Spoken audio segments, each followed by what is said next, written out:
આજ તો અમારા મોંઘેરા ફોલોવર આવી ગયા ઠેઠ મુંબઈથી ને અમને બધાને મળવા.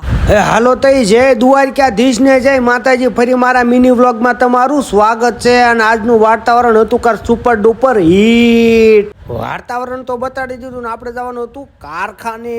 હાલો ગાય આપણે જઈએ કારખાને, પણ એ પહેલા મારો તમને બગીચો તો દેખાડવો જ પડે ને. તો હાલો બગીચાના દર્શન કરી લો ને. મસ્ત મજાના ફૂલ ને ગુલાબ ખીલી ગયા હતા. જ્યાં તો આ બાજુ નજર કરી ત્યાં તો રામ પ્યારી કે હબદન ચાલુ કરી. એક તો મોડું થઈ ગયું છે, પાવર સ્ટાર્ટ આપ્યો ત્યાં તો લાઇટ ચાલુ થઈ ગઈ. લાઇટ માંડ બંધ કરી, કીધું લાઇટ બિલ આવશે. અને શહેરીમાં છોકરા રોજ ધડબડાટી બોલાવે. જુઓ તમે ક્રિકેટ રમતા છોકરા પણ નજરે સડી રહ્યા છે.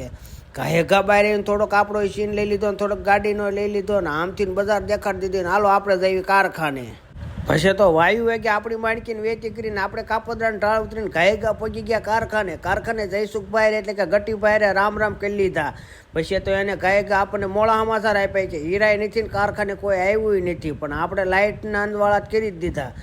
હવે એક તો આપણે મોડું છું એમાં પડ્યા ઉપર પાટું માર્યું કે હીરાય નથી ને આપણે મૂડ ખરાબ કરીને બેસી ગયા. કીધું લો આવા દિવસો કેટલા કાલ છે. અને હા તો ધડબડાટી જ બોલાવતો હતો કે અમારી પાસે લોટો પીરા છે, તું નવરો રખડ અમારે શું છે.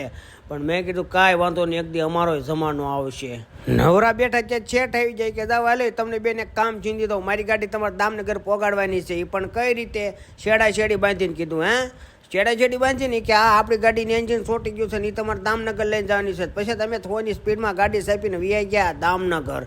અને બાપુ સિસોડી બેહીને જાય છે કે કાંક કામ કરીએ, પણ એ નવરો બેઠો નકરું નખો જ વાળે છે ને. આપણે ગાય ગાડી પાસે પહોંચી ગયા ને ત્યાં મહેતાજી વળી કીકની મહેનત કરવા આપણે મેં રહેવા જો એના પંખાસ ફાસ થઈ ગયા પછી ક્યાં વાત રહી.